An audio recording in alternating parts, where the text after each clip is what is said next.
Good morning, folks. If you know where I'm at, that means you've probably been around the channel before, and I thank you for that. This here's my saw shed and my sawmill. Now, this sawmill is only about 6 months old, and I got this in the middle of a snowstorm. And fortunately for me, I made it down my little scraggly trails, pushed back all the snow banks. My little tractor was able to pull it up all the hills it needed to, and it got it where you see before me.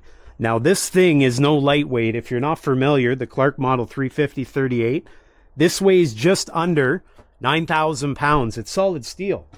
And because of that, my tractor, the 40-horse Coyote, it was certainly putting on a bit of a grunt to get here, up all my hills and over the icy trails. But we made it. What I'm going to do today is I'm going to tell you a little bit about some of the things on it that I'm super happy about over the 6 months that I've had it. I'm going to tell you about how things have changed for me in terms of sawing, and I'm going to tell you how I couldn't live without some of the features on it now that I've had it. So, in those 6 months, the first thing that happened with this sawmill, aside from me getting it set up, was the forest pretty much collapsed. And I'm laughing, but it was devastating. If you look around me, the forest is still in disrepair out there. It's a nightmare out there, but I'm working at it. That was the very first thing that happened. It happened just a few weeks after I got this thing out here, and that sort of sidetracked things for quite some time. I had trees laying on the saw shed, trees under the sawmill, pretty much preventing any access whatsoever from getting out here. My biggest concern, though, at that point, after that storm hit, was did it collapse the saw shed? If it collapsed the saw shed on my brand new sawmill, I think that'd be the end of my channel here. I'd just call her quits and take up golf or something else. But it didn't. So the sawmill is still here. After that cleanup from around the sawmill, I got down to work. As you can tell, my current setup allows logs to come in on the right. They get moved up to the sawmill with the log lift, and then all the material comes off the back. We're talking slab wood, we're talking lumber, and then I pile it up back here. Slab wood usually goes in that little rack, and then I have a trailer here, or the forks on the tractor or bomb of light, and then it goes off and gets taken where it needs to go. Now, one of the things I'm liking about this is that workflow. I don't go up there and touch the log except for the first time that it has to roll up onto the log lift. After that, the sawmill does the rest. I'm liking that an awful lot. I stand back here at the controls. It's comfortable back here. I'm not getting dirty. I'm not breathing in sawdust. I'm not having to go up and readjust anything. I don't turn logs. I don't have to do much except move the controls. If we look over here, there's the sawdust. It's out of my way.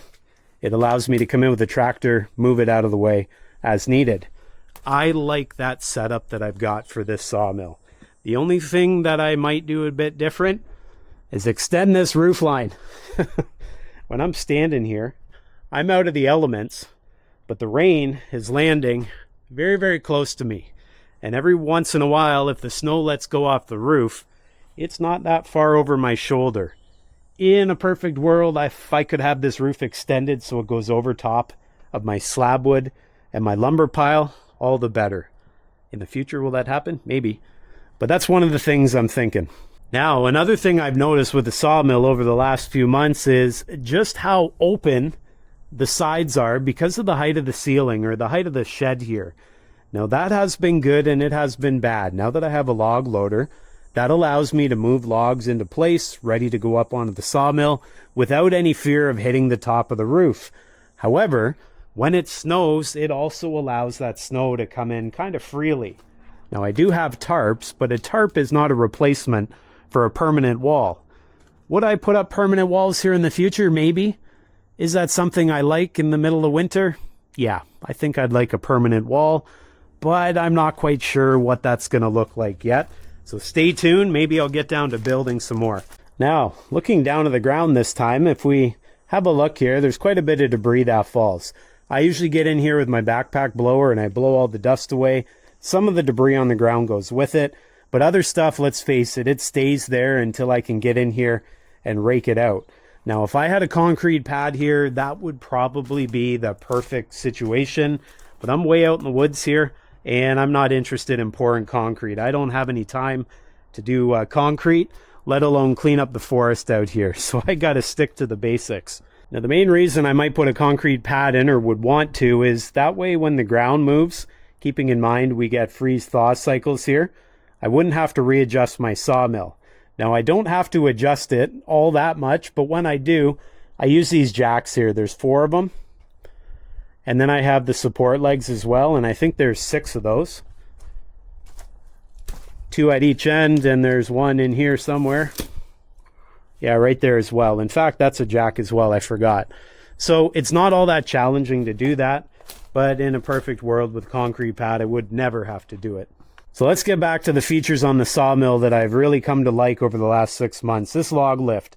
This was an added expense. It's a pretty substantial expense. And so I wanted to make sure 100% that if I was going to get it, I got it now, and I got it for the right reasons. And I got it now, and I think I did so for the right reasons, because I plan on never having another sawmill. And I know many people will say that, but the truth is that is actually my goal here. One of the reasons I sort of went full bore and got all the features I ever wanted is because I don't want to buy another sawmill. I want to buy it once, I'll cry once, and then I won't ever think of it again. That's why I got the log lift. It's super strong, and it's as fast as I could ever want. I can go real slow with the hydraulic lever, or I can go slow, and it'll do either or. I'm really liking that. I also like here, there's good support. Some other things I've started getting used to using are these. So this will lift the log. There's 2 of them, 1 down there and 1 here. And it will also move the log forward and back. So a log turner and a log lift. I'm finding I really like these. These were an added expense, and I didn't know if I would like them because I'd never used them. And like I said before, I wanted to buy once, cry once, and I decided now was the time. And I'm super happy I got this. One of the main reasons is when I'm loading logs up here, especially long logs, I don't always think about how it's going to roll up onto the sawmill. Sometimes a long log I'll put too far down this way or too far down that way, and I end up getting it on the sawmill, and now I'm stuck trying to push it. Now these are small logs, but any of you out there who saw bigger logs, if you get it put up there and it's too far one way or another, it is one heck of a job trying to move it. And so having those log lift, log rollers there really help with that. Now while we're up here, let's talk a little bit about the fuel tank. You can see it down there, that's a diesel tank. I'm liking having it nice and low here, because when I'm walking around with a jerry can, I don't like to have to climb up onto the sawmill and precariously try to dump it into place. Nothing wrong with that when you have to, but if I have the option, I like having the fuel tank down here. So that's a big tank, by the way. I don't know exactly the volume of that, but it takes several jerry cans to fill it. When talking about diesel in a diesel tank, it's obvious there's a diesel engine connected to it. This 37 horsepower Kubota diesel was probably the hardest decision that I had to make in terms of an upgrade. I knew I was likely going to get a upgraded sawmill.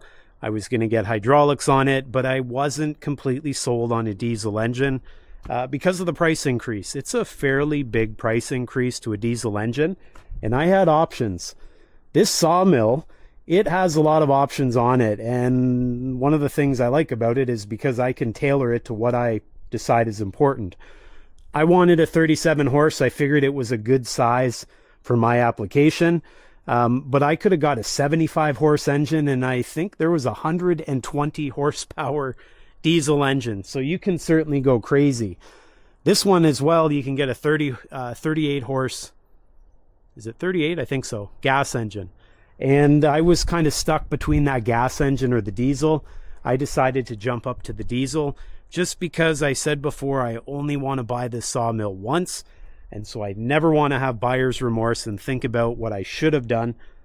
I wanted to buy once, cry once, and I did that. Now, one of the things I'm really liking about that diesel engine is it has a ton of low-end torque.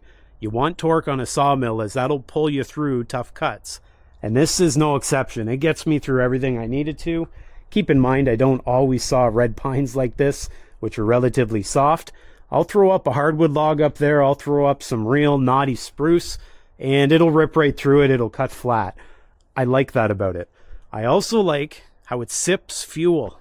Now, we've all had gas engines out there, and those gas engines are just screaming, trying to get every last horsepower out of them for whatever application you're using it for. and ultimately that uses a lot of fuel.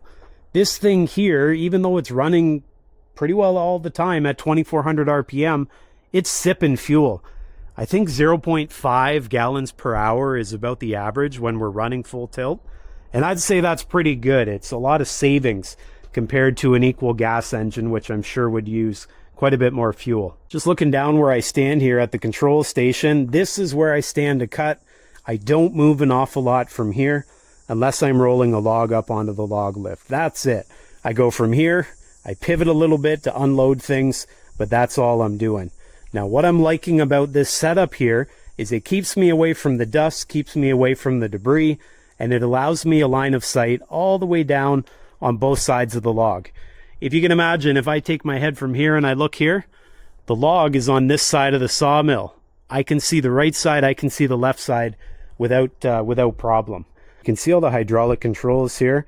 This is nothing more than a series of levers, hydraulic valves, and hoses.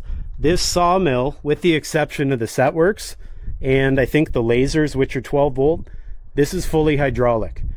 A pump on the engine moves the fluid from the hydraulic tank through the hoses to the valves. It then moves cylinders, motors, as you can see here. Even the blade guide, it moves that with a hydraulic motor. And so with that in mind, it's very simple. And I find over those 6 months of having this, using it constantly, it's super simple to operate because of that. And I'm looking forward to it lasting a really long time because, knock on wood, there's not a ton of things to go wrong. I realize you could get a hose with a hole in it, but that's something that I can get fixed without issue. I can fix it. There's nothing too complex here that's going to go downhill that I'm not going to be able to spot, fix, and get back in business with. Now, when talking about simple things on the sawmill with hydraulics, stuff like this is what I'm liking so far. You'll notice we have a flow control valve here, very easy to operate. We have a needle valve here. You can see it tells me exactly what it does there. So blade reverse speed. Here's another needle valve down here, blade fast forward / fast reverse speed. And so little things like that, which are very simple to fine tune, is what I like. So we'll talk about some other features on this unit that I wasn't used to until I got this unit. And that's these. These right here, a lot of people ask me what they're for. You'll notice up here on the front of the sawmill, there's drag back fingers. So after you make the cut, you can drag back a cant or a board or slab wood, and it drags it all the way back and puts it on the tray here. The rollers, in fact, will allow it to roll right off the end if you wanted. Well, what these do is, if you can imagine a slab coming in here, it folds that up. The slab's now in between these two. It can't move side to side. And so that prevents it from drifting one way or another. I'm finding stuff like this I'm really liking. And if I were to get drag back fingers on any other sawmill, it would have to have these just for that reason. Keep using the word simple, and this sawmill is definitely that. See this lever here? If I push it all the way forward, it engages the clutch. The clutch is mounted to the front of the engine. If you look up there in that housing, you'll see the belt. The belt comes down, turns that wheel, which sends power to that band wheel. That turns the blade. This is what engages the clutch. I push it forward, it stays engaged. I pull it back, it disengages. I like that. There's nothing that's going to go wrong here because there's nothing that can break. Obviously, the clutch can wear out, but that's a mechanical piece up there. I like that. Looking down here, you'll see two rollers, one here and one just in front. I'm finding I like these more and more. This was something I wasn't sure I wanted to go with or not because I'd never used it. But now that I have it, I don't know if I'd want to go without it. Heavy cants in particular, this allows me to move them easily. Without that, I'm sure things would slide, but obviously not as easily. On that point about weight, one thing I'm really liking with the sawmill of this weight is that it doesn't have those little vibrations. It doesn't flex, it doesn't move because everything's so heavy. When you put a log up there and you think that log's heavy, it probably is, but not relative to the sawmill. And because of that, the sawmill just sort of takes it. It doesn't move. It doesn't feel rattled. It just sort of plants itself and gets it done. The same thing goes with the saw head up there. That's a pretty big structure. And because it's big, there's lots of steel in it. Not only is the engine heavy, but so's the big hydraulic tank full of hydraulic fluid, and so's the steel itself. And that really plants things down. and really makes it feel secure. Now there's all kinds of ways that you can tension a blade, and this is just one of them. It's a hydraulic system here. It's got 2 hydraulic cylinders which push and pull this band wheel. I like this for one reason and one reason only. If I need more slack on the blade to take it on and off, I don't get out here and physically push the blade to try to slide it over. I just go from this position, which allows me to tighten, to this position, and I can make it move that way or slack as much as I want. See it there? And the blade is now even more slack than it was if I need it to get the blade on or off. Getting it back to tight, just slide her over, and it moves those hydraulic cylinders, right? And then obviously once I get it tightened, I can follow a tension, lock that pressure in place, take the pressure off the seals. Just looking under the cover here, there's 2 of them, one on this side, one on that side. Something that I'm liking here are the magnets. Something simple, right? I also like how everything's steel. There's nothing rubber here that's going to deteriorate.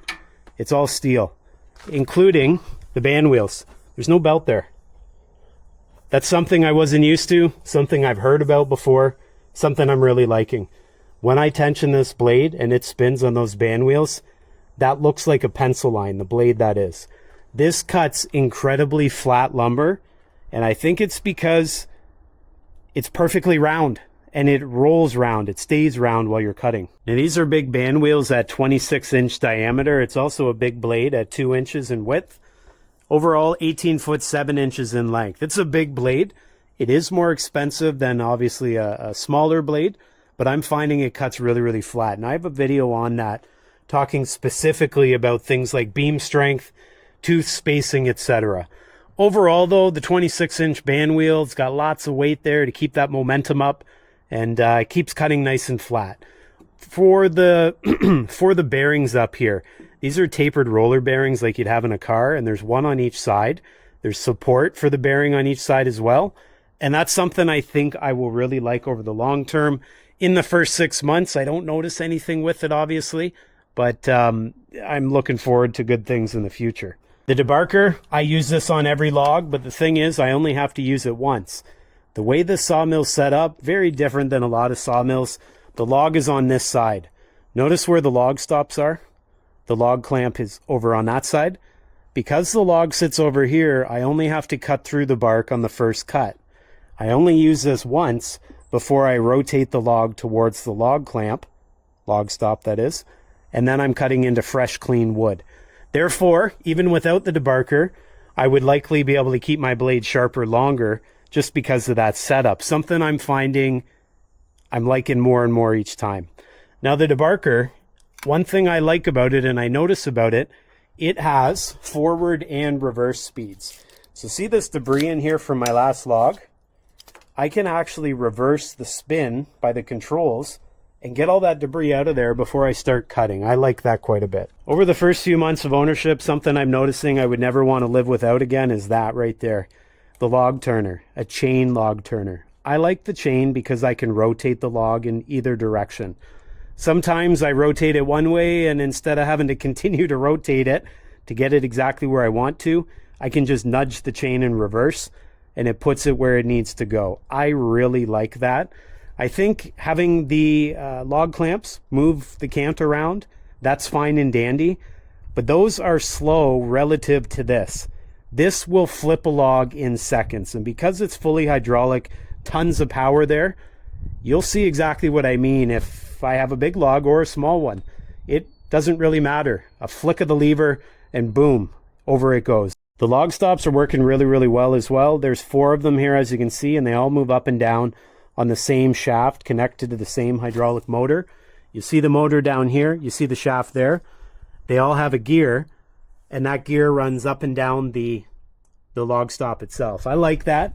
It makes it real consistent, and because they're not spaced out that much, I can clamp a real short log without having to have one span a big gap. Well, there we have it, folks. Aside from being a bit dusty, it certainly looks as good to me as it did on the first day I got it. I'm very happy with how things have gone. I never like to have buyer's remorse, and I certainly don't have it here. This thing is super heavy. It's very simple with the hydraulics, and because of that, I am quite sure that this is going to last longer than I do. It is 1.5 units. If you had any questions about my sawmill or you want to see it cutting some wood, be sure to check out the playlist at the end of this video. This thing is certainly an expert at doing that, and I'd encourage you to check it out. As always, do me that favor, give her the old like-a-roo as I call it. Don't forget to subscribe, and hopefully I see you next time.